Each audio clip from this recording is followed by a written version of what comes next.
පසුගිය පාඩමේ අපි සාකච්ඡා කළේ සමස්ථානික ඒ වගේම ලෝහ කැටයන සෑදීම, අලෝහ වලින් ඇනයන සෑදීම, සමස්ථානික වල ගුණ පිළිබඳ අධ්‍යයනය කිරීම කරේ.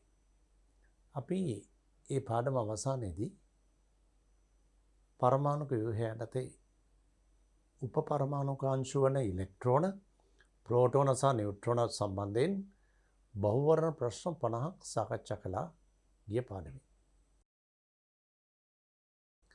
අද බලමු පරමාණුක ආකෘතිය යටතේ බෝ ආකෘතිය සහ හයිසන්බර්ග් අවිනිශ්චිතතා මූලධර්මය ගැන සාකච්ඡා කරා. තොම්සන් ආකෘතිය සහ රදර්ෆර්ඩ් ආකෘතිය මීට පෙර සාකච්ඡා කළා. ඒ නිසා අද බලමු බෝ ආකෘතිය මුලින්ම සාකච්ඡා කරන්න. මේ බලන්න. නීල්ස් බෝ විසින් ඉදිරිපත් කළා රදර්ෆර්ඩ් ආකෘතියෙන් පස්සේ නව සංකල්පයක්. ඒ නව සංකල්පය තමයි පරමාණු ඉලෙක්ට්‍රෝනයට ශක්ති අවස්ථාවක් පවතින බව. ඔබ දන්නවා මේ වන විටත් පරමාණුක ආකෘතිය යටතේ මුල්ම පරමාණුක ආකෘතිය ඉදිරිපත් කරේ ජේ.ජේ. තොම්සන් ප්ලම් පුඩින් ආකෘතිය. ඊට පසුව රදර්ෆර්ඩ් ප්‍රමුඛ ගයිගර් මාස්ටන් තුනී රත්රන් ලෝපත් පරීක්ෂාව ආධාරයෙන් ඉදිරිපත් කළා මෙන්න මේ න්‍යෂ්ටික ආකෘතිය. පරමාණුවක ස්කන්ධයෙන් වැඩි කොටසක් ලක්ෂාකාරව තියෙනවා. ඒ පරමාණුවේ න්‍යෂ්ටිය ලෙස හඳුන්වනවා. ඒ ධනාරෝපිතයි. න්‍යෂ්ටිය වටා විශාල ප්‍රමාණයක් තියෙන හිස් අවකාශ. එහි තමයි ඉලෙක්ට්‍රෝන පැතිරී පවතින්නේ කියලා. ඊට පස්ව තමයි බෝ ආකෘතිය ඉදිරිපත් කරේ. බලමු බෝ ආකෘතිය කියන්නේ මොකක්ද කියලා.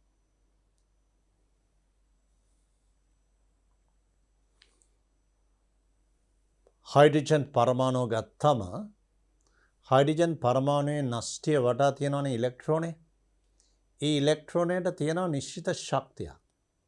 ඒ ඉලෙක්ට්‍රෝනයේ නිශ්චිත ශක්තියක් ඇතිව වෘත්තාකාර පථයක න්‍යෂ්ටිය මෙසේනම් ඉලෙක්ට්‍රෝනේ වෘත්තාකාර පථයක චලිත වෙනවා. වෘත්තාකාර පථයක චලිත වෙනවා නිශ්චිත ශක්තියක් ඇතිව. නියත වේගයකින්. න්‍යෂ්ටිය සිට එක්තරා දුරකින්. හයිඩ්‍රජන් පරමාණුවේ තියෙන ඉලෙක්ට්‍රෝනේ න්‍යෂ්ටිය වටා වෘත්තාකාර පථයක නියත වේගයකින් චලිත වෙනවා. මේ ඉලෙක්ට්‍රෝනය වෘත්තාකාර පථයක ගමන් කිරීමේදී මේ කේන්ද්‍රයෙන් න්‍යෂ්ටිය කේන්ද්‍රය ලෙස සැලකුවොත් වෘත්තාකාර පථයේ කේන්ද්‍රයෙන් ඉවතට ඉලෙක්ට්‍රෝනයට ඇති වෙනවා කේන්ද්‍ර අපසාරි බලයක්. අන්නේ අපසාරි බලය හරියටම සමානයි කියලා ගන්නවා. ඉලෙක්ට්‍රෝනය ඍණාරෝපිතයි, න්‍යෂ්ටිය ධනාරෝපිතයි. මේ විජාතීය ආරෝපණ ආකර්ෂණය වීම නිසා න්‍යෂ්ටිය දෙසට ඉලෙක්ට්‍රෝනය කෙරෙහි ඇති වෙන ආකර්ෂණයක්. ඒ ආකර්ෂණය වෘත්තාකාර පථයේ මේ ඉලෙක්ට්‍රෝනය නැත්නම් මේ ස්කන්ධය ඇති අංශුව චලිත වීමේදී කේන්ද්‍රයෙන් ඉවතට ඇති වෙන බලයක් කේන්ද්‍ර අපසාරි බලය. මේ අපසාරි බලයයි මේ කේන්ද්‍ර දෙසට තියෙන අභිසාරි බලයයි එක හා සමාන නිසා කිසිවිටකවත් ඉලෙක්ට්‍රෝන න්‍යෂ්ටිය වටා මේ වෘත්තාකාර පථයෙන් ඉවත් නොවන බවයි බෝගේ අදහස. නීල්ස් බෝ බලන්න මේ කියපුව. හිරු වටා ග්‍රහලෝක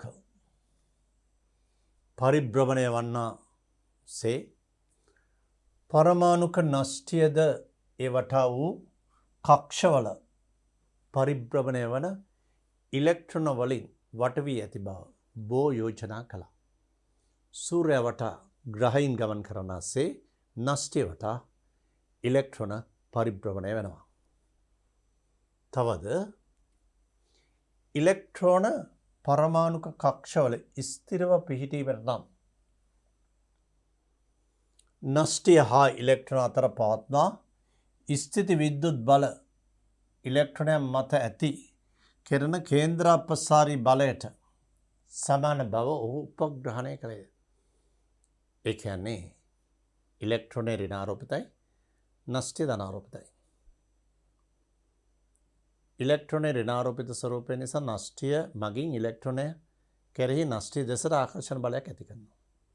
අන්නේ ආකර්ෂණ බලය සමානයි වෘත්තාකාර පතයක අංශුවක් චලිත වීමේදී කේන්ද්‍රයෙන් ඉවතට ඇති වෙන බලයක්. කේන්ද්‍ර අපසාරි බලය මෙතන කේන්ද්‍ර අපසාරි බලයට ඒක සමානයි. ඒ නිසා ඉලෙක්ට්‍රෝනය කිසිටකවත් වෘත්තාකාර පතයෙන් ඉවත් වෙන්නේ නැහැ.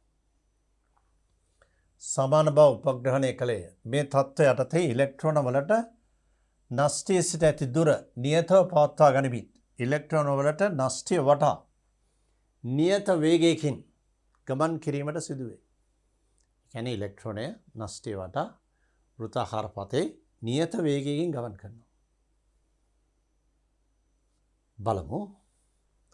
හයිඩ්‍රජන් පරමාණු ඉලෙක්ට්‍රෝන යම් නිශ්චිත ශක්තිවලට අනුරූපව නිශ්චිත ශක්තියක් ඇතිව නිශ්චිත අරය වලින් යුත් කක්ෂවල පැවතී.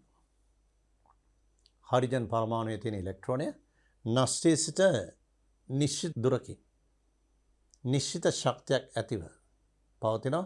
ඒ නිශ්චිත දුරකින් පැවතින අවස්ථාව අපි හඳුනනවා නිශ්චිත ශක්තිවලට අනුරූප නිශ්චිත අරයක් යුත් කක්ෂවල පැවතීම. ඒ කක්ෂ අපි හඳුන්වනවා K කවචය L කවචය ලෙස.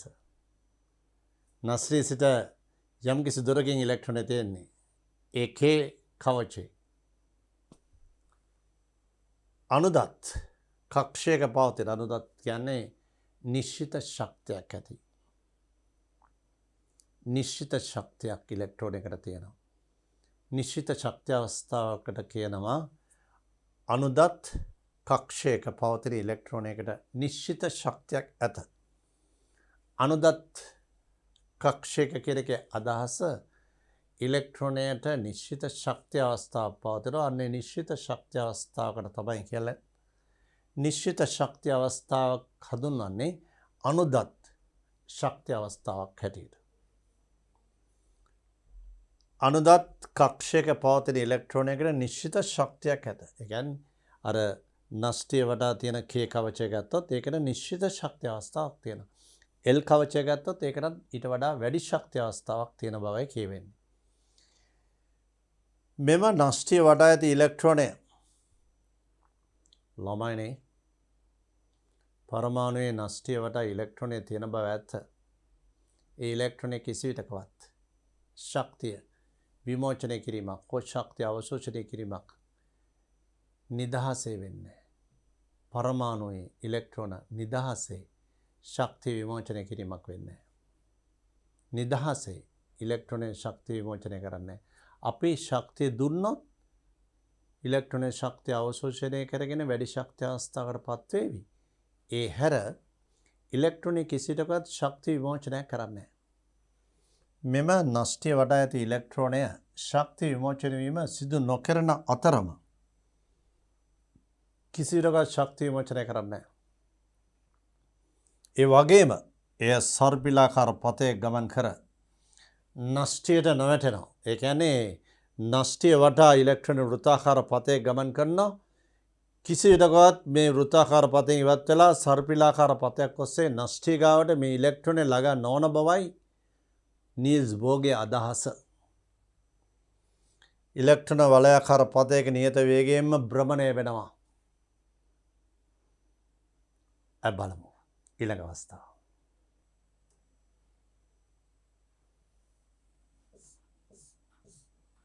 හයිඩ්‍රජන් පරමාණුව පදනම් කරගෙන තමයි නීල්ස් බෝ ශක්තිමට්ටම් සංකල්පය ඉදිරිපත් කරේ. හයිඩ්‍රජන් පරමාණුවේ නෂ්ටය වටා මෙන්න මේ ඇති ඉලෙක්ට්‍රෝනය නිශ්චිත ශක්තියක් ඇතිව වෘත්තාකාර පතයක ඉලෙක්ට්‍රෝනය චලිත වෙනවා. නියත වේගයකින්.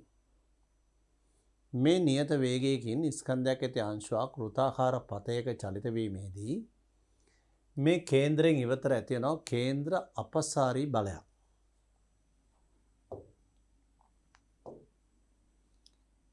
ඒ කේන්ද්‍ර අපසාරි බලය අපි F2 කියලා ගන්නවා. ඒ වගේම ඉලෙක්ට්‍රෝනය ඍණාරෝපිතයි, නෂ්ටීය ධනාරෝපිතයි.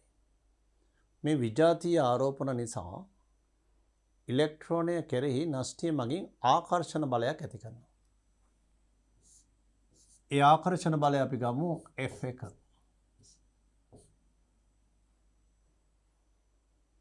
මේ ආකර්ෂණ බලය මේ කේන්ද්‍ර අපසාරී බලයට සමාන නිසා ඉලෙක්ට්‍රෝනය කිසිටකවත් මේ වගේ සර්පිලාකාර පතයක් ඔස්සේ නෂ්ටීය වෙත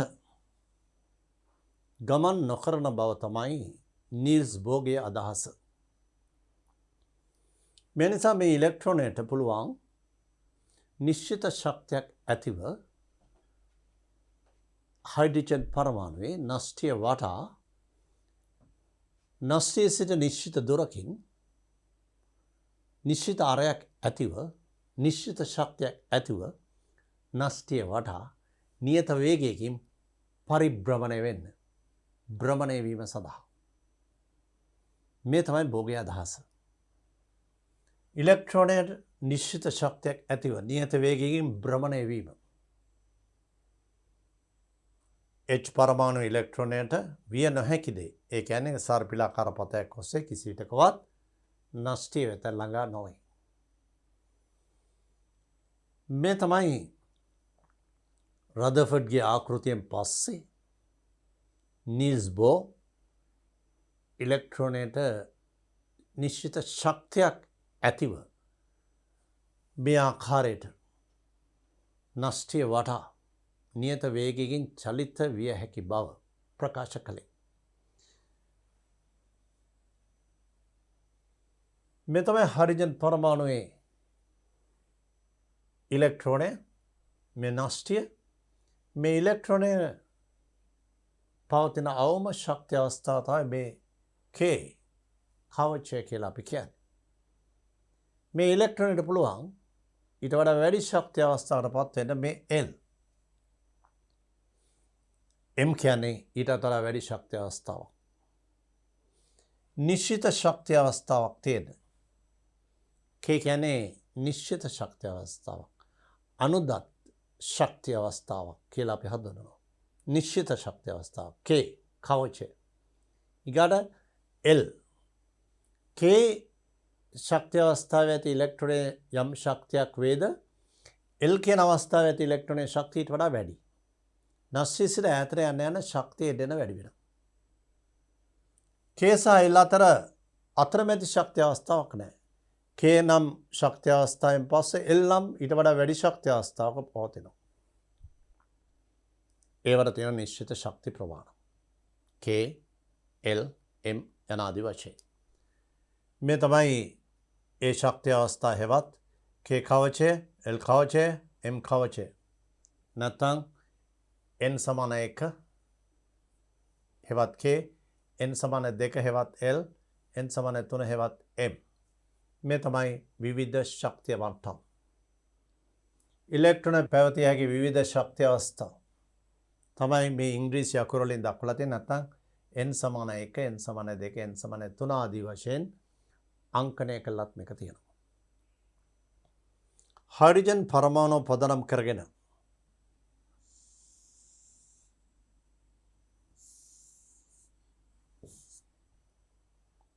එහි නෂ්ටීය වටා ඇති ඉලෙක්ට්‍රෝන නිශ්චිත ශක්තියක් ඇතිව වෘත්තාකාර පතයක නියත වේගයකින් භ්‍රමණය වන බව නීල්ස් බෝර්ගේ අදහස. මේ නීල්ස් බෝර්ගේ අදහස බලමු ඊළඟ අවස්ථාව. එක් අනුදත් ශක්ති අවස්ථාවක සිට ඒ කියන්නේ එක්තරා ශක්ති අවස්ථාවක්. අපි හිතමු K නම් ශක්ති අවස්ථාව නැත්නම් K කවචය. K කවචයේ ඇති ඉලෙක්ට්‍රෝනය L කවචයේ දක්වා සංක්‍රමණය වෙන්න පුළුවන්. පරමාණු නිදහසේ ඉලෙක්ට්‍රෝන සංක්‍රමණය වෙන්නේ නැහැ කිසිදු අවස්ථාවක. නමුත් K ශක්ති මට්ටමේ ඇති ඉලෙක්ට්‍රෝනය L ශක්ති මට්ටමට සංක්‍රමණය විය හැකි. එය ශක්තිය අවශෝෂණය කරන මේ තියෙන අවස්ථාව. නෂ්ටිය ළඟම තියෙන අඩු ශක්තිය අවස්ථාව. අඩු ශක්තිය අවස්ථාවේ ඇති ඉලෙක්ට්‍රෝනය වැඩි ශක්තිය අවස්ථාවට පත් වෙන්න පුළුවන් පිටතින් ශක්තිය අවශෝෂණය කරගෙන. මේ තමයි භෝගයේ අදහස. ඒ වගේම වැඩි ශක්තිය අවස්ථාවට ගියපු ඉලෙක්ට්‍රෝනයක් නැවත ශක්තිය විමෝචනය කළා නැවත මුල් තත්ත්වයට පත් වෙන්නත් පුළුවන්. මේ අදහස ශක්ති මට්ටම් දෙකක් අතර ඉලෙක්ට්‍රෝන සංක්‍රමණයක් වේ නම් එය සිදුවන්නේ එක්ක ශක්තිය අවශෝෂණයකින් මෙති හෝ ශක්ති විමෝචනයකින් මෙති වැඩි ශක්තිය අවස්ථාවට පත් වෙන ශක්තිය අවශෝෂණයකින් වැඩි ශක්තිය අවස්ථාවක සිට අඩු ශක්තිය අවස්ථාවට පත් වෙන ශක්ති විමෝචනයකින් මේ තමයි නීල්ස් බෝගේ අදහස. එක් අනුදත් ශක්තිය අවස්ථාවක සිට තවත් අනුදත් ශක්තිය අවස්ථාවකට ඒ කියන්නේ සරලව කියනවා නම් එක් ශක්තිය අවස්ථාවක සිට වෙනත් ශක්තිය අවස්ථාවකට කියලා හිතන්න. එක් ශක්තිය අවස්ථාවක සිට වෙනත් ශක්තිය අවස්ථාවකට ඉලෙක්ට්‍රෝනයේ සංක්‍රමණය වන්නේ ශක්තිය අවශෝෂණය කිරීමකින් හෝ ශක්තිය විමෝචනය කිරීමකින් පමණි. මේක තමයි නීල්ස් බෝගේ අදහස.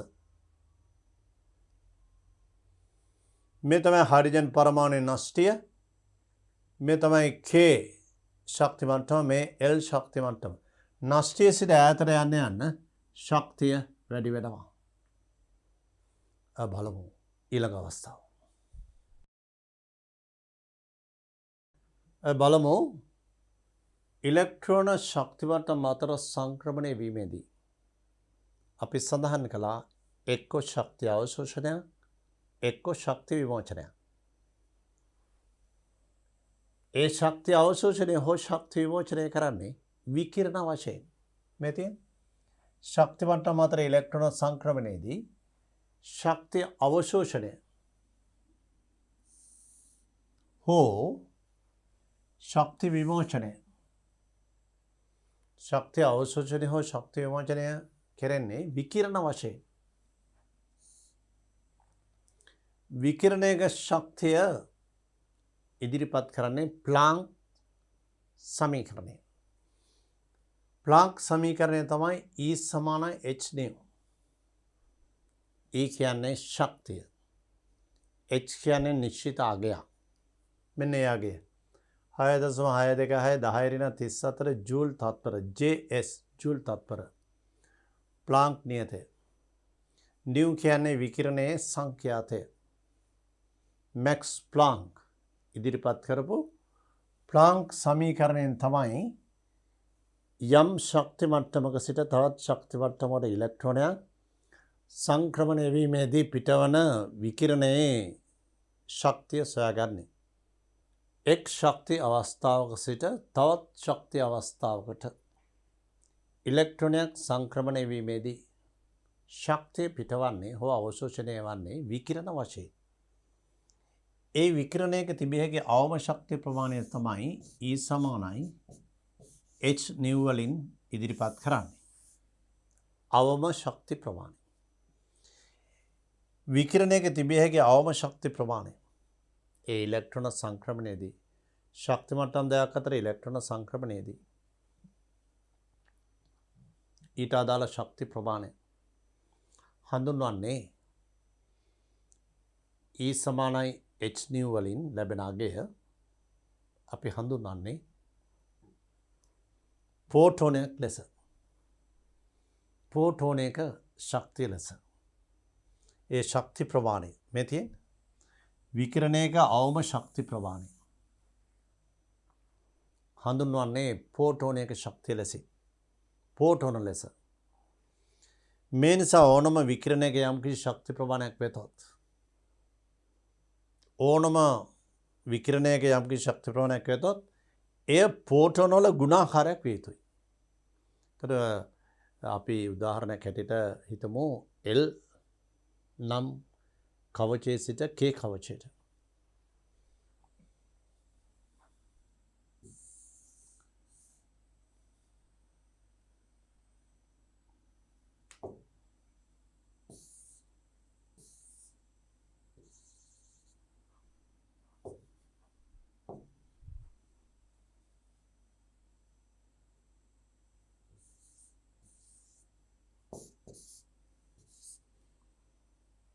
මේ K ශක්ති මට්ටම මේ L ශක්ති මට්ටම මේ ඉලෙක්ට්‍රෝනේ මෙතනලා මෙතනට යනවා.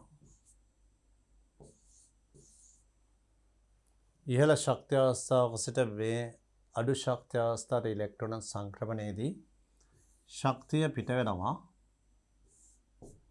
විකිරණ ලෙස. මෙන්න මේ ඉලෙක්ට්‍රෝන සංක්‍රමණයේදී පිටවන විකිරණයේ ශක්තිය තමයි E සමානයි h nu වලින් ගණනය කිරීමෙන් ලබාගත හැකි. h කියන්නේ ප්ලාන්ක් නියතය, nu කියන්නේ සංඛ්‍යාතය. මෙන්න මේ ඉලෙක්ට්‍රෝන සංක්‍රමණයේදී පිටවන විකිරණයේ ශක්ති ප්‍රමාණයට තමයි අපි හඳුන්වන්නේ ෆෝටෝනයක ශක්තිය කියලා. විකිරණයේ අවම ශක්ති ප්‍රමාණය අපි හඳුන්වන්නේ ෆෝටෝනයක ශක්තිය. ඉතින් මේ අනුව ප්ලාන්ක් සමීකරණය අනුව අපිට පුළුවන් මේ ඉලෙක්ට්‍රෝන සංක්‍රමණයකදී ඕනෑම ශක්ති මට්ටම් දෙකක් අතර අදාළ ශක්ති ප්‍රමාණය එක්කෝ විමෝචනය කරන, මෙතනින් මෙහාට ගියා නම් අවශෝෂණය කරන ශක්ති ප්‍රමාණය හොයාගන්න. ශක්ති මට්ටම් ප්‍රමාණ වෙනස් වෙන විට අපි තුමු K L ඊටත් වඩා ඉහළින් M ශක්ති මට්ටම එන්න නස්ලී සිට ඈතට යන විට ශක්තිය වැඩි වෙනවා. මේ අනුව ශක්ති මට්ටම් අතර ශක්ති වෙනස වැඩි වෙන විට h නියතයක් සංඛ්‍යාතය වැඩි වෙනවා. ඒ අනුව ශක්ති ප්‍රමාණයත් ඉහළ යාවි. මේ අනුව ඕනෑම ශක්ති මට්ටම් දෙකක් අතර ඉලෙක්ට්‍රෝන සංක්‍රමණයකදී පිටවන විකිරණයේ ශක්තිය තමයි ෆෝටෝනයක ශක්තිය කියලා හඳුන්වන්නේ. බලමු ඊළඟ අවස්ථාව. මේ තමයි හයිඩ්‍රජන් පරමාණුවේ නෂ්ටිය වටා. නෂ්ටිය වටා තියෙන එක ඉලෙක්ට්‍රෝනයයි. නමුත් මේ ඉලෙක්ට්‍රෝනයට පැවතිය හැකි විවිධ ශක්ති අවස්ථා තියෙන්න පුළුවන්. බෝගේ අදහස ඒක. අඩුම ශක්ති අවස්ථාව තමයි n සමාන 1 හෙවත් K. ඉලෙක්ට්‍රෝනයට පුළුවන් ඊට වඩා වැඩිපුර ශක්තිය අවශෝෂණය කරගෙන පිටතින් අපි ශක්තිය දුන්නම ඊට වඩා වැඩි ශක්තිය අවස්ථාවට පත් වෙන්න. යම් කිසි නිශ්චිත වැඩි ශක්තිය අවස්ථාවට පත් වෙන්න පුළුවන්. ඒ ශක්තිය අවස්ථාව n සමාන 2 නැත්නම් L කවචය කියලා කියනවා. ඊට වඩා වැඩියෙන් ශක්තිය අපි දුන්නොත් ඊට වඩා වැඩි ශක්තිය අවස්ථාවට පත් වෙන්න පුළුවන්. මේ ආදී වශයෙන් හයිඩ්‍රජන් පරමාණුවේ තියෙන එක ඉලෙක්ට්‍රෝනයයි ඒ ඉලෙක්ට්‍රෝනයට අපි සපයන ලද ශක්ති ප්‍රමාණ අවශෝෂණය කරගෙන මේ ආදී වශයෙන් විවිධ ශක්ති අවස්ථාවන්ට පත් වෙන්න පුළුවන්. ඒ විවිධ ශක්ති අවස්ථාන් තමයි මේ ඉංග්‍රීසි අකුරු වලින් දාලා තියෙන්නේ. නැත්නම් K L M N යන ආදී වශයෙන් ඒ වෙනුවට සංකේතවත් කරනවා n සමාන 1 2 3 4 යන ආදී වශයෙන්. n සමාන අනන්තය කියලා මෙතනත් සඳහන් වෙනවා. ඒ තමයි හයිඩ්‍රජන් පරමාණුවේ ඉලෙක්ට්‍රෝනයකට තිබිය හැකි උපරිම ශක්ති අවස්ථාව. අපි හයිඩ්‍රජන් පරමාණුව අරගෙන හයිඩ්‍රජන් පරමාණුවට ශක්තිය දුන්නාම n සමාන 1 ශක්ති අවස්ථාවේ තිබු ඉලෙක්ට්‍රෝනය ශක්තිය අවශෝෂණය කරගෙන වැඩිම ශක්ති අවස්ථාවට පත් වෙනවා. අන්නේ උපරිම ශක්ති අවස්ථාව තමයි n සමාන අනන්ත ශක්ති අවස්ථාවයි කියලා අපි හඳුන්වන්නේ. ඊට වඩා වැඩියෙන් දුන්න ශක්තිය ඉලෙක්ට්‍රෝනය නෂ්ටි ආකර්ෂණයෙන් ගිලිහි ගොස් ඉවත් වෙනවා. එවිට H පරමාණු නෙවෙයි H ධනායනයක් ලෙස අපිට ලැබෙන්නේ. නමුත් මේ n සමාන 1 සිට n සමාන අනන්තය දක්වා ඉලෙක්ට්‍රෝනය සංක්‍රමණය වන තෙක් කිසිටකවත් පරමාණුවෙන් ඉලෙක්ට්‍රෝනය බැහැරව නැත්නම් ඉවත් වී යෑමක් සිද්ධ වෙන්නේ නැහැ. ඒ නිසා කිසිටකවත් පරමාණුවේ මේ ශක්ති මට්ටම් අතර ඉලෙක්ට්‍රෝන සංක්‍රමණයේදී එය කිසිටකවත් අයනීකරණයට ලක් නොවේ. අයනීකරණය නොවේ. මේ නිසා මේ ඉලෙක්ට්‍රෝනයට තිබිය හැකි උපරිම ශක්ති අවස්ථාව තමයි n සමානයි අනන්ත ශක්ති මට්ටමේ අවස්ථාව. ඊට වඩා වැඩි ශක්ති අවස්ථාවක් නැහැ. ඊට වඩා වැඩි ශක්ති ප්‍රමාණයකට අපි පත් කළොත් පරමාණුවේ නෂ්ටීය ආකර්ෂණයෙන් ගිලිහි ගොස් ඉලෙක්ට්‍රෝනය ඉවත් වෙනවා. මේ තමයි නීල්ස් බෝර්ගේ සංකල්ප. හයිඩ්‍රජන් පරමාණුවේ නෂ්ටීය සිට ඉවතට යන විට ප්‍රධාන ශක්ති මට්ටම්වල ශක්තිය ශීඝ්‍රයෙන් වැඩි වන අතර ශක්ති මට්ටම් අතර ශක්ති පරතරය ශීඝ්‍රයෙන් අඩු වෙනවා. ශක්ති පරතරයෙන් අඩු වෙලා අන්තිමට පරතරයක් නැති අවස්ථාවකට ලැබෙනවා අවසානයේදී. මේ තමයි හයිඩ්‍රජන් පරමාණුව පිළිබඳ නීල්ස් බෝර් ඉදිරිපත් කළ බෝර් වාදයේ ඇති සියලු දෑ. අපේ උසස් පෙළට ගැලපෙන බෝර් වාදයේ සංකල්ප තමයි අපි සාකච්ඡා කරන්නේ. බෝර් විසින් ඉදිරිපත් කරනු ලැබූ මේ ශක්ති මට්ටම් සංකල්පය බෝර් රදර්ෆර්ඩ් සංකල්පය ලෙසත් අපි හඳුන්වනවා. මේ අනුව නීල්ස් බෝර් ශක්ති මට්ටම් හා සම්බන්ධ විද්‍යාඥයා හැටියට අපිට සලකන්න පුළුවන්. ඒතර ඉලෙක්ට්‍රෝනය පිළිබඳව ආරම්භක තොරතුරු මුලින්ම ගෙනාවොත් ඉලෙක්ට්‍රෝනය භෞතික වශයෙන් සොයා ගැනීම ජේ.ජේ. තොම්සන්. ඉන්පසු ප්ලම් පුඩින් ආකෘතිය ජේ.ජේ. තොම්සන්. ඊට පස්සේ නාස්ටික ආකෘතිය එර්නස්ට් රදර්ෆර්ඩ්. ඉන්පසු ඉලෙක්ට්‍රෝනයේ ශක්ති මට්ටම් සංකල්ප හා සම්බන්ධ අදහස් නීල්ස් බෝර්. බලමු.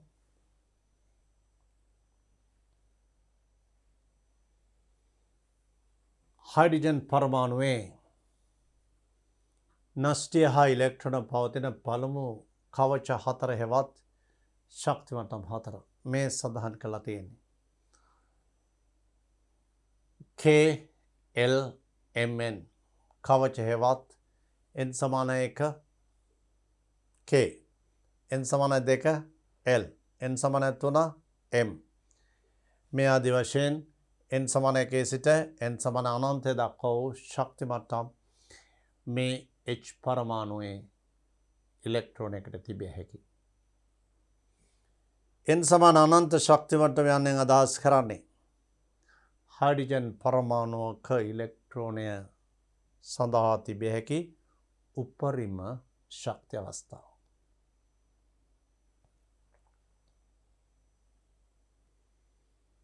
බෝර් ආකෘතිය අනුව H පරමාණුවේ තත්ත්වය මේ නිර්මාණය කරලා තියෙන්නේ. මේ නාස්ටිය වටා වෘත්තාකාර පතවල ඉලෙක්ට්‍රෝන චලිත වෙනවා. මේ ආදි වශයෙන් ඉලෙක්ට්‍රෝනය නාස්ටිය වටා නියත වේගයකින් වෘත්තාකාර පතවල චලිත වෙනවා. ඒ ත්‍රිමාන රූපයක් නිශ්චිත ශක්තියක් ඇතිව නියත වේගයකින්. එතකොට නීල්ස් බෝර්ගේ ශක්ති මට්ටම් සංකල්පය අනුව හයිඩ්‍රජන් පරමාණුව පදනම් කරගෙන තමයි මේ ශක්ති මට්ටම් සංකල්පය ඉදිරිපත් කළේ. එනිසා ඔබගේ විභාගයකදී හදිසියෙන් මේ වගේ ප්‍රශ්නයක් නිර්මාණය කරන්න පුළුවන් බහුවර්ණයක බෝර් වාදය ඉදිරිපත් කරේ කවර පරමාණුව පදනම් කරගෙනද යන වග. හොඳට මතක තියාගන්න. බෝර් වාදය ඉදිරිපත් කරේ H පරමාණුව පදනම් කරගෙන. මේ නිසා හයිඩ්‍රජන් පරමාණුවේ නාස්ටිය වටා තියෙන ඉලෙක්ට්‍රෝනය පිළිබඳ තොරතුරු තමයි රසක් මේ බෝර් වාදයෙන් ඉදිරිපත් කරන්නේ. අපි නැවතත් සාරාංශ කළොත් බෝර් වාදය හයිඩ්‍රජන් පරමාණුවක මේ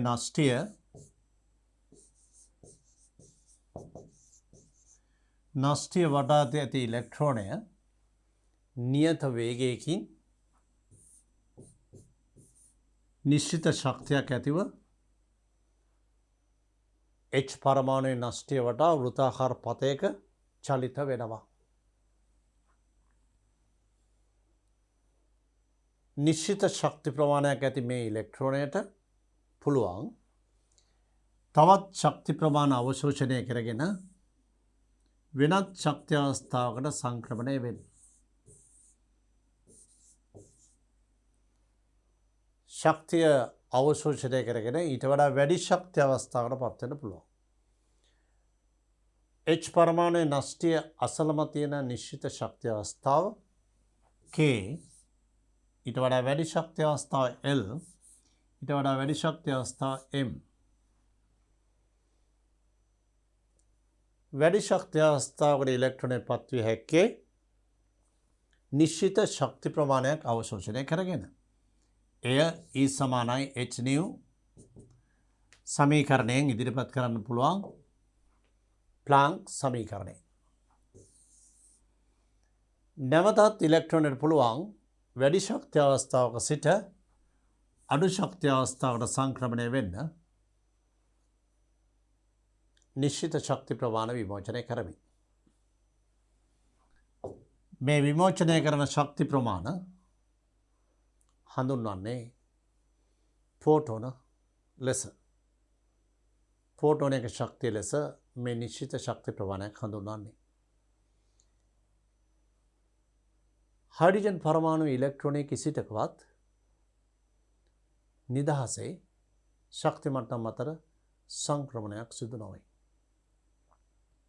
සෑම විටම ශක්ති මට්ටම් අතර සංක්‍රමණයක් සිදුවන්නේ නම් ඒ ශක්ති අවශෝෂණයකින් හෝ ශක්ති විමෝචනයකින් පමණයි. අඩු ශක්ති අවස්ථාවක සිට වැඩි ශක්ති අවස්ථාවකට යන්නේ ශක්ති අවශෝෂණයකින්, වැඩි ශක්ති අවස්ථාවක සිට අඩු ශක්ති අවස්ථාවකට එන්නේ ශක්ති විමෝචනයකින්. ඒ වගේම හයිඩ්‍රජන් පරමාණුවේ නෂ්ටි සිට ඈතට යන්න ඉවතට යන්න ශක්ති මට්ටම් අතර ශක්ති පරතරය එන්න අඩු වෙනවා. ශක්තිය වැඩි වෙන අතරම ශක්ති පරතරය ශීඝ්‍රයෙන් අඩු වේගෙන යනවා. ඒ වගේමයි හයිඩ්‍රජන් පරමාණුව සලකා මේ බෝ විසින් ඉදිරිපත් කරනු ලැබූ සංකල්පයෙන් ප්‍රධාන වශයෙන්ම කියවෙන්නේ ඉලෙක්ට්‍රෝනයකට නිශ්චිත ශක්ති ප්‍රමාණයක් පවතින බව.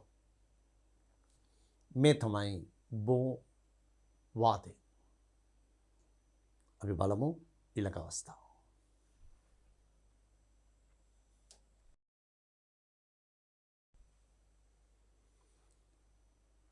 බෝ වාදයෙන් පසු හයිසන්බර්ග්ගේ අවිනිශ්චිතතා මූලධර්මය ඉදිරිපත් කළා. මේකින් කියවෙන්නේ හයිඩ්‍රජන් පරමාණුවේ නෂ්ටිය වටා ඇති ඉලෙක්ට්‍රෝනය යම් මොහොතක තිබෙන ස්ථානයේ නිශ්චිත වශයෙන්ම කිව නොහැකි බව. හයිඩ්‍රජන් පරමාණුවේ නෂ්ටිය වටා ඉලෙක්ට්‍රෝනය තියෙනවා. කොහෙද තියෙන්නේ? කිව නොහැකිය. කොයි හරියද තියෙන්නේ? කිව නොහැකිය. මේ වාදයෙන් කියවෙන්නේ යම් මොහොතක ඉලෙක්ට්‍රෝනය පවතින ස්ථානයේ නිශ්චිතවම කිව නොහැකිය කියලා. කියන්නේ නෂ්ටිය වටා ඉලෙක්ට්‍රෝනය පවතිනවා. ස්ථිර වශයෙන්ම පවතින තැන යම් මොහොතක කිව නොහැකිය. හයිසන්බර්ග් අවිනිශ්චිතතා මූලධර්මය. නිල්ස් බෝ ඉදිරිපත් කළ ශක්ති මට්ටම් සංකල්පයෙන් පසු පරමාණුක ඉලෙක්ට්‍රෝන නෂ්ටිය වටා එක්තරා දුරකින් පිහිටි අවකාශයක සැරිසරන බවත් යම් මොහොතක ඉලෙක්ට්‍රෝනය පවතින ස්ථානය නිශ්චිත වශයෙන්ම කිව නොහැකි යන අදහසක් ඉදිරිපත් කළේ හයිසන්බර්ග් විසිනි. මේ ලකුණු කරලා තියෙන්නේ මොනවද? මේ හයිඩ්‍රජන් පරමාණුවේ නෂ්ටිය මේ තිත් තියලා තියෙන්නේ මොනවද? ඒ තිත් වලින් පෙන්눔 කරන්නේ ඉලෙක්ට්‍රෝනය පැවතිය හැකි ස්ථාන. තිත් වැඩි ප්‍රදේශ වලින් පෙන්눔 කරන්නේ ඉලෙක්ට්‍රෝන පැවතීමේ සම්භාව්‍යතාව උපරිම ප්‍රදේශ. මේ ඉලෙක්ට්‍රෝන යම් මොහොතක මේ ස්ථානවල තියෙන පුළුවන්. මේ ඉලෙක්ට්‍රෝන පැවතිය හැකි ස්ථාන මේ ඉලෙක්ට්‍රෝන පැවති හැකි ස්ථාන මේ තියෙන. හරියට බල්බයක් වටා සැරිසරන මෙරු සමූහයක් වගේ. බල්බයක් වටා සැරිසරන මෙරු සමූහයක් වගේ තමයි මේ නෂ්ටිය වටා සැරිසරන මේ ඉලෙක්ට්‍රෝනය. මේ ඉලෙක්ට්‍රෝනය පැවති හැකි ස්ථාන තමයි මේ තිත් වලින් පෙන්වුම් කරලා තියෙන්නේ. තිත් වැඩි ප්‍රදේශ වලින් පෙන්වුම් කරන ඉලෙක්ට්‍රෝන පැවතීමේ සම්භාවිතාව උපරිම ප්‍රදේශ මේ තිත් වැඩි ප්‍රදේශ. මේ තමයි අවිනිශ්චිතතා මූල ධර්මය. මේ සංසිද්ධියෙන් පස්සේ මේ ඉලෙක්ට්‍රෝන පැවතීමේ සම්භාවිතාව වැඩිම ප්‍රදේශ මේ ආකාරයට වේ නම් එය හඳුන්වන විශේෂිත නමකි.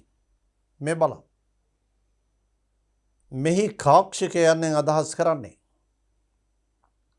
K කවචය L කවචය M කවචය කවචය නෙමෙයි කාක්ෂිකය.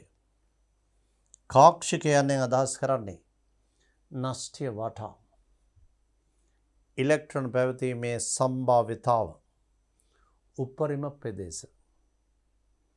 හයිඩ්‍රජන් පරමාණුවේ නෂ්ටිය වටා ඉලෙක්ට්‍රෝන පැවතීමේ සම්භාවිතාව උපරිම ප්‍රදේශ තමයි කාක්ෂිකය කියලා කියන්නේ.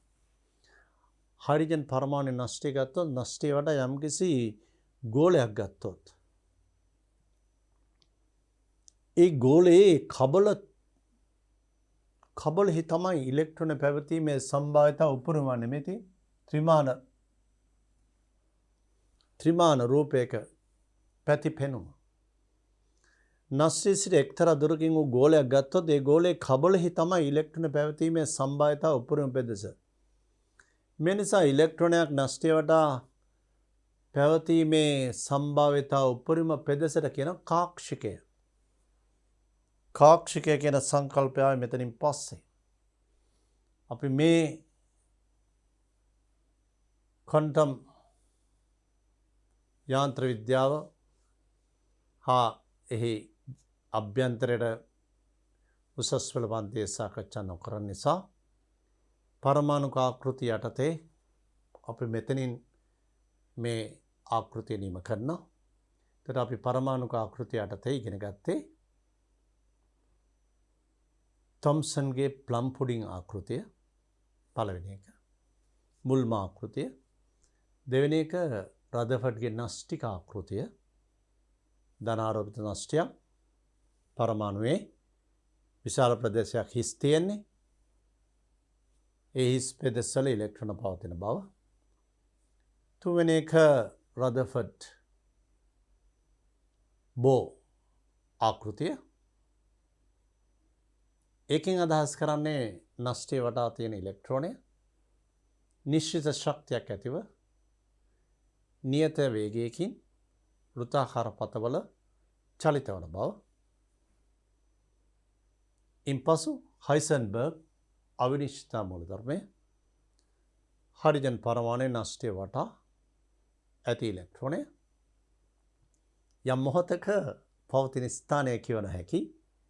නමුත් නෂ්ටිය වටා ඉලෙක්ට්‍රෝනය පැවතීමේ සම්භාවිතාව දක්වන උපරිම පෙදෙසක් තියෙන මේ වගේ අන්නේ පෙදෙස කාක්ෂිකය ලෙස හඳුන්වනවා.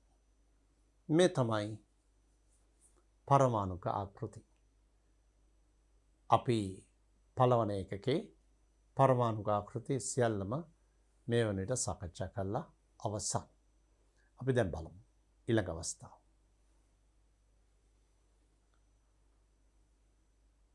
විකිරණශීලතාව. මේ ගැන තුනී රත්රන් ලෝපත් පරීක්ෂාවේදීත් අල්ප වශයෙන් සාකච්ඡා කළා. තුනී රත්රන් ලෝපත් පරීක්ෂාවේදී තුනී රත්රන් ලෝපතක් වෙතට යොමු කළේ ඇල්ෆා කිරණ කදම්බයක්. ඇල්ෆා කිරණ අපි ගත්තේ විකිරණශීලී යුරේනියම් වලින් පිටවන ඇල්ෆා කිරණ කදම්බයක්. නමුත් අපි ඇල්ෆා බීටා ගැමා කිරණ ගැන සැලකිය යුතු විස්තර ප්‍රමාණයක් මෙතෙන්දී නැවත සාකච්ඡා කරනවා. ඒ පිළිබඳවත් යමක් දැන සිටිය යුතු නිසා. සමහර මූලද්‍රව්‍ය නෂ්ටි ළමයි අස්ථායි. මේ මූලද්‍රව්‍ය නෂ්ටි අස්ථායි නිසා ඒ නෂ්ටි වෙනත් නෂ්ටි බවට කැඩි බිඳ යනවා. සංසිද්ධව ඉබේම නෂ්ටයක් වෙනත් නෂ්ටයක් බවට කැඩි බිඳ යනවා. මේ සංසිද්ධිය සොයාගත්තේ හෙන්රි බෙකරල්. මේ සිද්ධිය හඳුන්වන්නේ විකිරණශීලතාව ලෙස. අස්ථාය නෂ්ටය වෙනත් නෂ්ටයක් බවට කැඩි බිඳ යනවා. ඉබේම සංසිද්ධවම විකිරණ පිට කරමින් මේ සිද්ධිය සොයාගත්තේ හෙන්රි බෙකරල්. විවිධ විකිරණ පිට කරමින් ක්ෂය වෙනවා. මේ කිරණ වර්ග තුනයි. Alpha beta gamma. මේ සංසිද්ධියේ විකිරණශීලතාව ලෙස හැඳින්වුවේ මේ සිද්ධිය සොයාගත්තේ හෙන්රි බෙකරල්. බලමු. මේ විකිරණශීලී මුල්ද්‍රව්‍යයකින් නෂ්ටි වලින් සමහර ඒවායින් පිට වෙන ඇල්ෆා පමණයි. සමහර ඒවා ඇල්ෆා බීටා, සමහර ඒවා බීටා සහ ගාමා විවිධ ආකාරයට විවිධ විකිරණ පිට කරන අස්ථාය නෂ්ට තියෙනවා. නමුත් එකිනෙකින් වෙනස් විකිරණ වර්ග තුනක් එකිනෙකින් වෙනස් ගුණ ඇති විකිරණ වර්ග තුනක් පිටවන බව. එනම් ඇල්ෆා බීටා ගාමා ලෙස එකිනෙකින් වෙනස් විකිරණ වර්ග තුනක් මින් පිටවන බව තහවුරු කළේ අර්නස්ට් රදර්ෆර්ඩ්. විකිරණශීලතා සංසිද්ධිය සොයාගත්තේ හෙන්රි බෙකරල්. මේ විකිරණ වර්ගීකරණය කරේ මේ ආකාරයට වෙනස් බව අර්නස්ට් රදර්ෆර්ඩ්. ඇල්ෆා කිරණ. ඇල්ෆා කිරණයක් යනු ධනාරෝපිත අංශුවක්. ඒ කියන්නේ ඇල්ෆා කියලා කියන්නේ හරියටම හීලියම් නෂ්ටයක් වගේ. හීලියම් නෂ්ටයක මොනවද තියෙන්නේ? ප්‍රෝටෝන 2යි නියුට්‍රෝන 2යි. ස්කන්ධ අංකය 4යි. ස්කන්ධ ක්‍රමාංකය 4යි. ප්‍රෝටෝන 2ක් නිසා නෂ්ටී ආරෝපණය ධන 2යි.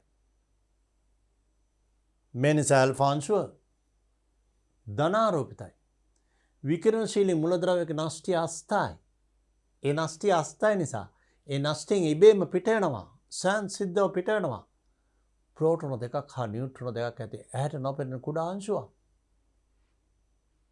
ඒකට තමයි කියන්නේ ඇල්ෆා කිරණ. ඇල්ෆා කිරණ. මෙන්න ඇල්ෆා කිරණ මෙන්න මේ විදිහට නම් කරන්න පුළුවන්. ස්කන්ධ අංකය 4යි ආරෝපණය 2යි. 2 4. 2 4. මේ අනුව ඇල්ෆා 2 4 හීලියම් 2 4 මේ ඇල්ෆා නම් කළ හැකි ආකාර මේ ස්කන්ධ අංකය 4යි. මේ ආරෝපණය 2යි. මෙතන ආරෝපණය. මෙතන ස්කන්ධ අංකය ඇල්ෆා අංශුව. මේ හීලියම් පරමාණු නෙවෙයි හීලියම් නෂ්ටයක් ගැන මේ කිව්වේ. හීලියම් නෂ්ටය.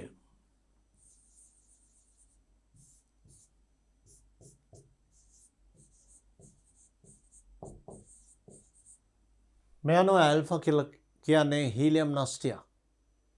හරියටම හීලියම් නෂ්ටයකට සර්ව සමානයි. අපි බලමු. බීටා කිරණ. බීටා කිරණයක් හරියටම ඉලෙක්ට්‍රෝනයකට සර්ව සමානයි. අස්ථායි මූලද්‍රව්‍ය නෂ්ටයකින් කොහෙද ඉලෙක්ට්‍රෝන පිට වෙන්නේ? නෂ්ටයේ කොහෙද ඉලෙක්ට්‍රෝන? නෂ්ටයේ තියෙන නියුට්‍රෝන සහ ප්‍රෝටෝන යන්නේ. නියුට්‍රෝන සහ ප්‍රෝටෝන විතරනේ නෂ්ටයේ තියෙන්නේ. මේ බලන්න. බීටා කිරණ ඇතිවන්නේ නෂ්ටයේ නියුට්‍රෝනයක් ප්‍රෝටෝනයක් බවට පත් වෙනවා. ඒ නෂ්ටය අස්ථායි නිසා ඒ නියුට්‍රෝනය ප්‍රෝටෝනයක් බවට පත් වෙනවා. මේ තියෙන නියුට්‍රෝනයේ ස්කන්ධ අංක 1යි ප්‍රෝටෝනයේ ස්කන්ධ අංක 1යි. නියුට්‍රෝනය ප්‍රෝටෝනයක් බවට පත් වීමේදී ආරෝපණය ධන 1 වෙනවා. මේ ධනාරෝපණය කැපෙන්න මෙතන ඍණ 1යි ස්කන්ධ අංකය 0 කියලා දෙනවා. මෙන්න මේ ඉලෙක්ට්‍රෝනය. මේ තමයි නෂ්ටයේ නියුට්‍රෝනයක් ප්‍රෝටෝනයක් බවට පත් වීමේදී ඉවත් වන ඍණාරෝපිත අංශුව. මේකට තමයි අපි කියන්නේ බීටා කිරණ. බීටා කිරණ ඇතිවන්නේ නෂ්ටයේ නියුට්‍රෝන ප්‍රෝටෝන බවට පත් වීම නිසායි. නියුට්‍රෝනය ප්‍රෝටෝනය බවට පත්වීම නිසා. බීටා කිරණ ඉලෙක්ට්‍රෝන එකට සර්ව සම කළ හැක. ඒ කියන්නේ කැතෝඩ කිරණවල ගුණ. බීටා කියන්නේ ඉලෙක්ට්‍රෝනවල ගුණ. බීටා කියන්නේ ඉලෙක්ට්‍රෝන එකට සර්ව සමානයි. ඒ කියන්නේ කැතෝඩ කිරණවල ගුණ බීටා කිරණයේ ගුණවලට සමාන කළ හැකියි. මේ නෂ්ටික ප්‍රතික්‍රියාව නියුට්‍රෝනය ප්‍රෝටෝනය වීම. බීටා කිරණ හරියටම මේ ඉරිකැලි තුනක් ගහලා තියෙන්නේ සර්ව සමාන බව. බීටා කිරණයක් ඉලෙක්ට්‍රෝන එකට සර්ව සමානයි. ඒ නිසා බීටා කිරණයක සාපේක්ෂ ආරෝපණය ඍණ එකයි. බීටා අංශක ස්කන්ධය ඒ කියන්නේ ඉලෙක්ට්‍රෝනික ස්කන්ධය ප්‍රෝටෝනික ස්කන්ධයෙන් කීයෙන් පංගුවද 1840 පංගුවයි. ඒ බීටා කිරණ තර ඇල්ෆා ධනාරෝපිතයි බීටා ඍණාරෝපිතයි ගැමා කිරණ ගැමා කියන්නේ ළමයි විද්‍යුත් චුම්බක විකිරණයක්. එක්ස් කිරණ වලටත් වඩා ශක්තිය වැඩි. ස්කන්ධයක් නැහැ. ආරෝපණයක් නැහැ. ශක්තිය සම්ප්‍රේෂණය වෙනවා. ඉහළ ශක්ති විශේෂයක්. ඉහළ ශක්ති විශේෂයක් තියෙන ගැමා වලට පුළුවන් සෙන්ටිමීටර් 100ට වඩා අඩු ඝනකම ඇති කොන්ක්‍රීට් තුලින් විනිවිද යන විද්‍යුත් චුම්බක විකිරණයක්. විකිරණශීලී මූලද්‍රව්‍යක නාස්තික ප්‍රතික්‍රියාවේ ප්‍රතිඵලයක් ලෙස පිටවන භයානක කිරණ විශේෂයක් ගැමා කියන්නේ. ඒවයේ ශක්තිය එක්ස් කිරණවලට වඩා වැඩි. මේ විද්‍යුත් චුම්බක විකිරණ විශේෂයක් ස්කන්ධයක් ආරෝපණයක් නැහැ. ඒ කියන්නේ ගැමා කිරණ විද්‍යුත් ශේෂ්ත්‍රයක් තුළින් චුම්බක ශේෂ්ත්‍රයක් තුළින් ගමන් කිරීමට සැලසුවට කිසිදු දිශාවකට උත්ක්‍රමණය නොවේ. නමුත් ඇල්ෆා සහ බීටා ආරෝපිත නිසා විද්‍යුත් හෝ චුම්බක ශේෂ්ත්‍රවලදී ගමන් මාර්ග වෙනස් වෙනවාමයි. බලමු. ඇල්ෆා බීටා ගැමා කිරණ විද්‍යුත් ශේෂ්ත්‍රයකදී හැසිරීම රටා අපි බලමු. මේ බලන්න බීටා කිරණ ඇනෝඩය වෙතට ආකර්ෂණය වෙනවා. ඇයි බීටා කිරණ ඇනෝඩය වෙතට ආකර්ෂණය වෙන්නේ? බීටා කිරණ ඍණ ආරෝපිත නිසා. විද්‍යුත් ශේෂ්ත්‍රයකදී බීටා කිරණ ඇනෝඩයට ආකර්ෂණය වන්නේ ඍණ ආරෝපිත නිසාය. හරියටම හරි. ඇල්ෆා කිරණ විද්‍යුත් ශේෂ්ත්‍රයකදී කැතෝඩයට ආකර්ෂණය වෙන්නේ. කැතෝඩ කියන්නේ ඍණාග්‍රය. කැතෝඩයට ආකර්ෂණය එයා ධන ආරෝපිත නිසා. විද්‍යුත් ශේෂ්ත්‍රයකදී ඇල්ෆා කිරණ කැතෝඩයට ආකර්ෂණය වන්නේ ධන ආරෝපිත නිසාය. හරියටම හරි. ගැමා කිරණ විද්‍යුත් ශේෂ්ත්‍රයකදී වෙනස් නොවන්නේ. ගමන් මග වෙනස් නොවන්නේ. උත්ක්‍රමණයක් නොවන්නේ. අපගමනයක් නොවන්නේ. ඇයි? විද්‍යුත් වශයෙන් උදාසීන නිසාය. මේ තමයි ඇල්ෆා බීටා ගැමා කිරණ විද්‍යුත් ශේෂ්ත්‍රයකදී දක්වන රටා. මේ අනුව විද්‍යුත් ශේෂ්ත්‍රයකදී ගමන් මග වෙනස් කළ හැක්කේ ඇල්ෆා සහ බීටා වලට විතරයි. ආරෝපිත නිසා. ගැමා කිසිදු උත්ක්‍රමයකට ලක් නොවේ. බලමු දැන් ඒ විද්‍යුත් ශේෂ්ත්‍රයකදී දැන් බලමු චුම්බක ශේෂ්ත්‍රයකදී.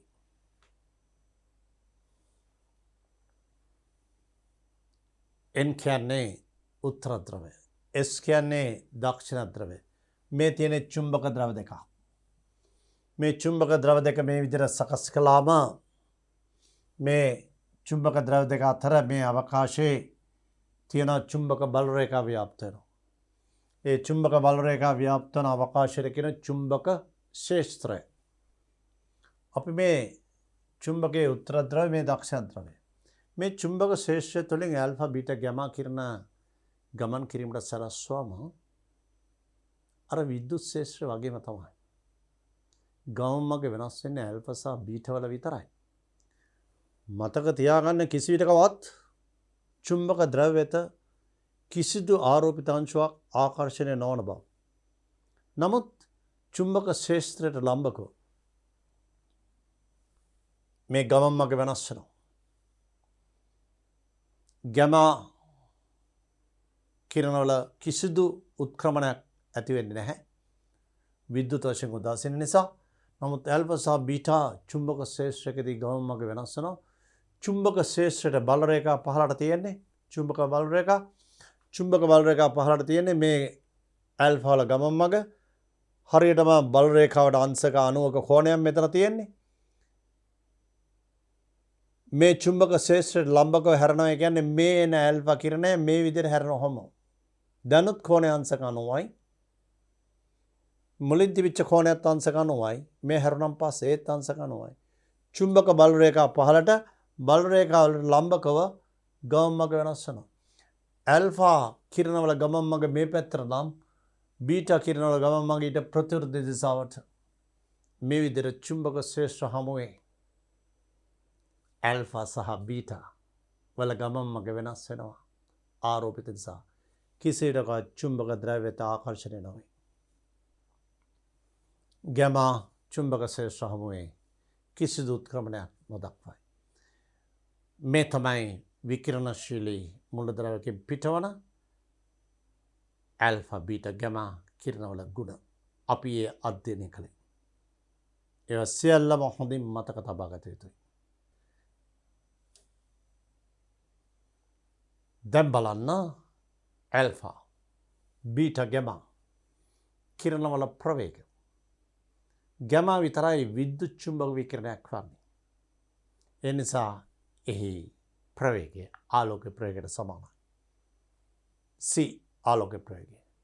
ඇල්ෆා සහ බීටා කියන අංශු. ඇල්ෆා කියන්නේ හීලියම් නාස්ටිය. බීටා කියන්නේ ඉලෙක්ට්‍රෝනය. ඒවා ආලෝක ප්‍රවේගයට වඩා අඩුයි. ඇල්ෆා වල ප්‍රවේගය ආලෝක ප්‍රවේගයෙන් හරි අඩක් සිට 0.5 කියන්නේ ආලෝක ප්‍රවේගයෙන් හරි අඩක් 0.5 සිට 0.7 විතර දක්වා වෙනස් වෙනවා. 0.25 සිට 0.9 දක්වා වෙනස් වෙනවා.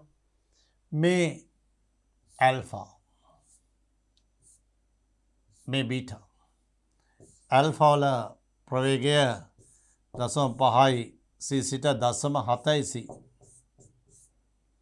බීටා වල ප්‍රවේගය 0.25 සිට 0.9 ගැමා වල ප්‍රවේගය ආලෝක ප්‍රවේගය. එනිසා ඇල්ෆා සහ බීටා නිතරම ආලෝක ප්‍රවේගයට වඩා අඩු ප්‍රවේගයෙන් ගමන් කරන්නේ. වායු නායනීකරණය කිරීමේ හැකියාවක් තියෙනවා. ඇල්ෆා බීටා ගැමා ගත්තොත්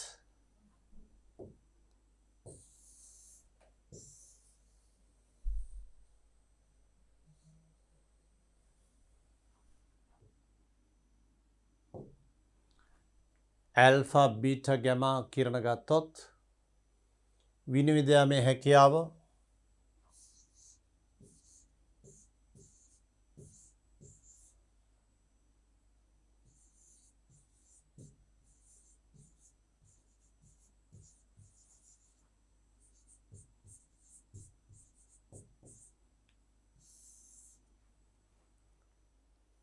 ඇල්ෆා කිරණ වලට පුළුවන් ඉතාමත්ම තුනී ලෝහ තහඩු තුලින් විනිවිදයක්.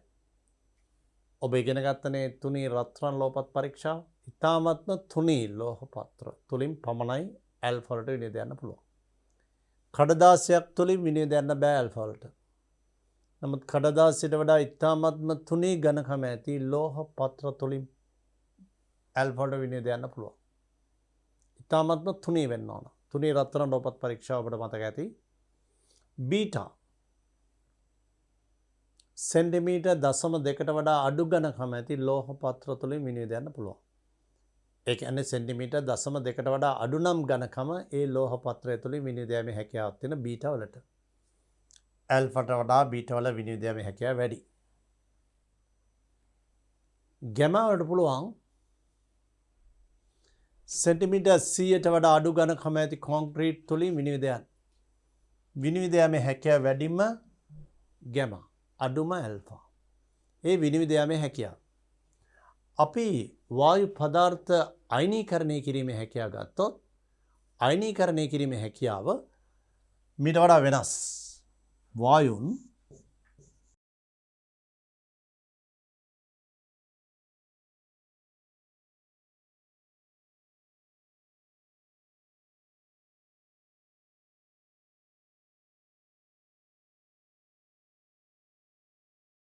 වායු අයනීකරණය කිරීමේ හැකියාව ගත්තොත් වැඩිම හැකියාවක් තියෙන්නේ ආරෝපණය වැඩිම ප්‍රභේදයට.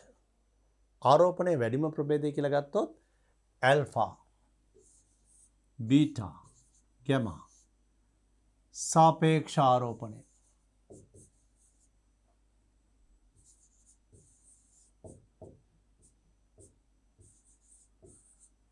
ඇල්ෆා කියන්නේ හීලියම් නෂ්ටයක්නේ ප්‍රෝටෝන දෙකක ආරෝපණයක් තියෙනවා.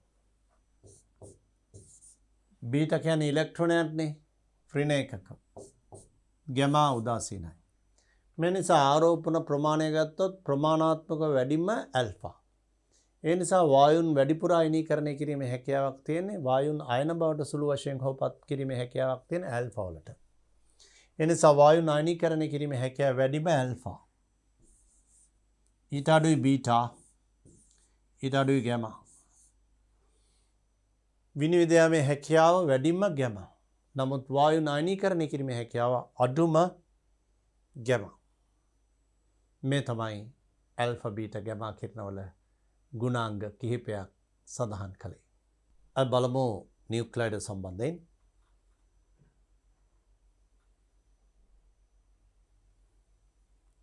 නියුක්ලියෝන කියලා කියන්නේ නෂ්ටයේ ඇති නියුට්‍රෝන සහ ප්‍රෝටෝන දෙවර්ගයේම හඳුන්වන පොදු නාමයක්. මේ නියුක්ලියෝන අන්තර්ගත ඕනෑම ප්‍රභේදයක් පොදුවේ නියුක්ලයිඩයක් ලෙස හඳුන්වනවා. නෂ්ටියක්, මූලද්‍රව්‍ය පරමාණුවක්, මූලද්‍රව්‍ය අයනයක්, අයන ඛණ්ඩකයක් කවර හෝ නියුක්ලියෝන අන්තර්ගත නෂ්ටියක් අන්තර්ගත ප්‍රභේදයක් නියුක්ලයිඩයක් ලෙස හඳුන්වනවා. නියුක්ලියෝන අඩංගු ඕනෑම ප්‍රභේදයක් නෂ්ටියක් ඇති ඕනම ප්‍රභේදයක් පොදුවේ නියුක්ලයිඩයක් ලෙස හැඳින්වේ. ඒ නිසා මූලද්‍රව්‍ය වලින් සෑදුණු අයන මෙන්ම මූලද්‍රව්‍ය පරමාණු නියුක්ලයිඩ ලෙස හඳුන්වන්න පුළුවන්. ඒවා ඉතින් නෂ්ටි තියෙනවනේ. පරමාණු හෝ අයන. මේ නියුක්ලයිඩ වර්ගීකරණය කරනවා අප අවට තියෙන මේ විවිධ පදාර්ථවල අන්තර්ගත මූලද්‍රවයන්ගේ නෂ්ටි ස්ථායි. අපි ආහාරයට ගන්නා රසායනික ද්‍රව්‍ය සෝඩියම් ක්ලෝරයිඩ්, පිස්ටේ සහිත ආහාර, ප්‍රෝටීන ඒවයි ස්ථායි මූලද්‍රව්‍ය තියෙන, ස්ථායි නෂ්ටි තියෙන මූලද්‍රව්‍ය වලින් හැදලා තියෙන. මේ නිසා නියුක්ලයිඩ වර්ගීකරණයේදී වර්ග තුනෙන් එකක් ස්වාභාවික පවතින ස්ථායි මූලද්‍රව්‍ය. ඒ ස්ථායි මූලද්‍රව්‍ය තමයි මේ ස්ථායි නියුක්ලයිඩ ස්වාභාවික පවතින. ඒ වගේම තවත් නියුක්ලයිඩ වර්ගයක් තියෙනවා. ස්වාභාවිකව තියෙනවා හැබැයි අස්ථායි. වායුගෝලයේ තියෙන කාබන් ඩයොක්සයිඩ් වලින් ගත්තොත් කාබන් 614 වලින් සෑදුණු කාබන් ඩයොක්සයිඩ් අස්ථායි. ඒ කාබන් විකිරණශීලී. මේ කාබන් 612 ඒව ස්ථායි. මේ කාබන් 614 අස්ථායි. ස්වාභාවික පවතින නියුක්ලයිඩයක්. ට්‍රිටියම් ස්වාභාවික පවතින. යුරේනියම් 9238 ස්වාභාවික පවතින අස්ථායි නියුක්ලයිඩ. ස්වාභාවික ඇති ස්ථායි නියුක්ලයිඩ, ස්වාභාවික ඇති අස්ථායි නියුක්ලයිඩ. ඒ වගේම කෘත්‍රිමව නිෂ්පාදනය කරපු නෂ්ටික බලාගාර තුළ නිෂ්පාදනය කරපු කෘත්‍රිම අස්ථායි නියුක්ලයිඩ. ඒවා විකිරණශීලී. නිදසුන් තමයි ප්‍රොමිතියම් කෘත්‍රිම අස්ථායි නියුක්ලයිඩ. මේ විදිහට නියුක්ලයිඩ වර්ගීකරණය කරන්න පුළුවන්. අද අපි සාකච්ඡා කළේ රදර්ෆර්ඩ් බෝ ආකෘතිය සහ හයිසන්බර්ග්ගේ අවිනිශ්චිතතා මූලධර්මය. ඊට අමතරව අපි සාකච්ඡා කළා විකිරණශීලී මූලද්‍රව්‍යකින් පිටවන ඇල්ෆා බීටා ගැමා කිරණවල විවිධ ගුණ පිළිබඳ අධ්‍යයනය කළා. අවසානයේදී නියුක්ලයිඩ් සාකච්ඡා කළේ. අද දවසේ පාඩම මෙතනින් අවසන් වෙනවා. අපි ඊළඟ පාඩමේදී සාකච්ඡා කිරීමට බලාපොරොත්තු වෙනවා. මෙහි ඉතිරි කොටස